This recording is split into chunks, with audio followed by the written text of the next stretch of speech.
您花大价钱买的补品，可能还不如每天免费做的这件事管用。是不是很多朋友一过50岁就开始囤人参、鹿茸、虫草、炖补汤？吃保健品没停过，可还是总觉得累，睡不好，免疫力上不去。今天我要告诉您，真正的大补药就藏在日常生活里，不用花1分钱，比任何名贵补品都靠谱。后面我会拆解3个致命养生误区，分享4个在家就能做的行动方案，还有一个让你意想不到的隐形补药，您一定要听到最后。我今年58岁，在台湾生活了大半辈子，退休后就帮着社区里的老友们调理身体，也陪着老伴照顾双方父母。这些年见的最多的就是长辈们跟风买补品，花了几万块不说，身体还没见好转，有的甚至补出了问题。我特别想提醒您，养生不是砸钱买补，而是把基础的日子过对，就像盖房子，地基没打牢，再华丽的屋顶也容易塌。有研究发现，50岁以上人群的健康状况 80% 取决于生活习惯，而不是是否吃保健品。世界卫生组织也曾提醒，合理饮食、规律作息、适度运动和情绪稳定，这4项对中老年人健康的影响远超任何膳食补充剂。我邻居王伯伯就是个活生生的例子。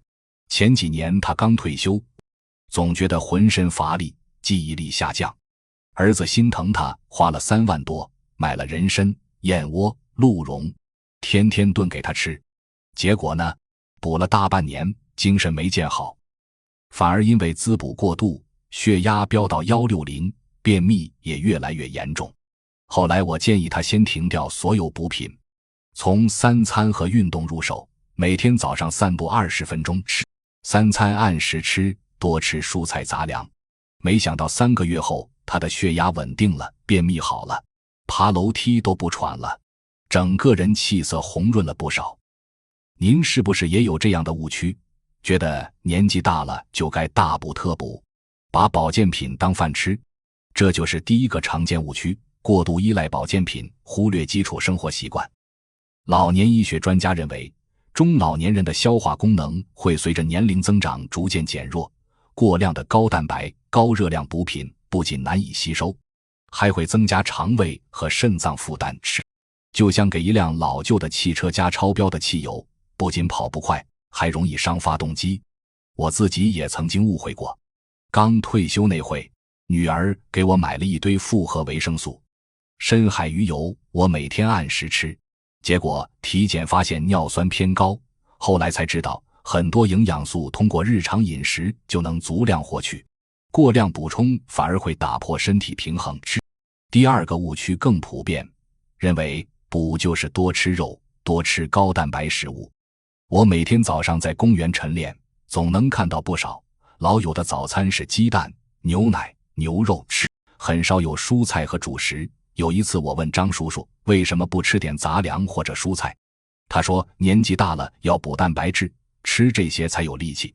其实这完全错了，碳水化合物是身体的主要能量来源。中老年人如果长期少吃主食，容易出现低血糖、疲劳乏力，甚至影响大脑功能。而蔬菜中的膳食纤维和维生素是调节肠道菌群、增强免疫力的关键。我侄女是营养师，她告诉我，有研究发现，每天摄入足量蔬菜和全谷物的中老年人，免疫力比只吃肉、蛋、奶的人高 30%， 肠道健康问题也少了一半。我们家现在买菜都是我和老伴一起去，每天保证至少5种蔬菜，主食也会搭配糙米、燕麦、玉米，早上喝一杯杂粮粥，配个水煮蛋和小番茄，既营养又好消化。您家里是谁负责买菜？平时早餐会搭配蔬菜和杂粮吗？欢迎在评论区告诉我您的早餐安排。第3个误区，觉得运动越多越好，越剧烈越能补身体。前阵子社区里的李大哥为了强身健体，每天早上跑5公里，晚上还去跳高强度广场舞，结果不到1个月，膝盖就疼得走不了路，去医院检查发现是滑膜炎，中老年人的关节软骨已经开始退化，肌肉量也在减少。剧烈运动不仅不能补身体，反而会加速关节磨损，增加受伤风险。真正适合我们的运动是温和规律的有氧运动，比如快走、太极慢舞、游泳，这些运动对关节压力小，还能促进血液循环，增强心肺功能。我自己每天早上散步20分钟，速度以能说话不喘气为宜。下午会和老友们打打太极拳，动作放慢，注重呼吸和身体协调。这里有个小知识点，中老年人运动的心率控制在170减年龄左右最合适。比如50岁就是120次里分钟，60岁就是110次分钟，这样既能达到锻炼效果，又不会给身体添负担。如果运动中出现头晕、心慌、关节疼痛，一定要立即停下来休息，千万不要硬撑。说到这里，您可能会问，那到底什么才是最好的大补药？其实答案很简单，就是我开头说的4件事：好好吃饭，好好睡觉，好好运动，还有一个容易被忽略的隐形补药——好心情。这4件事看似平凡，但能坚持做到的人并不多，而他们对健康的作用却是任何补品都替代不了的。我特别想提醒您，这4件事是相辅相成的，缺了哪一个都不行。饭吃不好，睡眠就会受影响；睡眠不足，运动就没力气；情绪不好，再好的饮食和运动也难见效。先说说好好吃饭。很多朋友觉得补就是吃贵的、吃多的，其实不然。好好吃饭的核心是均衡和适度，而不是昂贵和过量。早餐要吃好，保证有优质蛋白、复合碳水和少量蔬菜，比如1杯豆浆、1个全麦馒头、1份凉拌黄瓜。午餐要吃饱，主食、肉类、蔬菜的比例大概是2:1:2，肉类优先选鱼肉、鸡肉、瘦肉，避免肥肉和加工肉。晚餐要吃少，尽量清淡。睡前3小时不要再吃东西，避免给肠胃增加负担。我老伴每天都会给我准备这样的3餐，还会注意烹饪方式，多蒸、煮、炖、凉拌、少煎、炸、红烧，既保留营养又容易消化。还有个小技巧，每天喝够1500到2000毫升水，上午多喝，下午少喝，睡前1小时不喝水，既能促进新陈代谢，又不会因为起夜影响睡眠。另外，吃饭时要细嚼慢咽，每口饭嚼20减30下，帮助消化，也能让大脑有足够的时间接收到饱了的信号，避免吃多。再说说好好睡觉。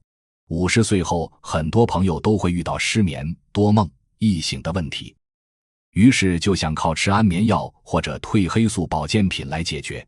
其实睡眠的关键是规律和环境，而不是依赖药物。我自己的经验是，每天晚上11点前必须放下手机，准备入睡，早上7点左右起床。不管前一晚睡得多晚，第二天都按时起，慢慢就形成了稳定的生物钟。有研究发现，长期熬夜或作息不规律会导致免疫力下降、内分泌紊乱，甚至增加心血管疾病的风险，这比不吃补品的危害大多了。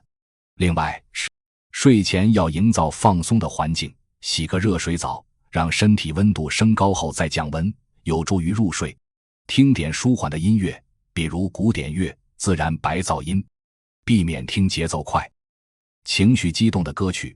卧室要保持黑暗、安静、凉爽，温度控制在18到22摄氏度最合适。我邻居张阿姨以前总失眠，晚上翻来覆去到1、2点。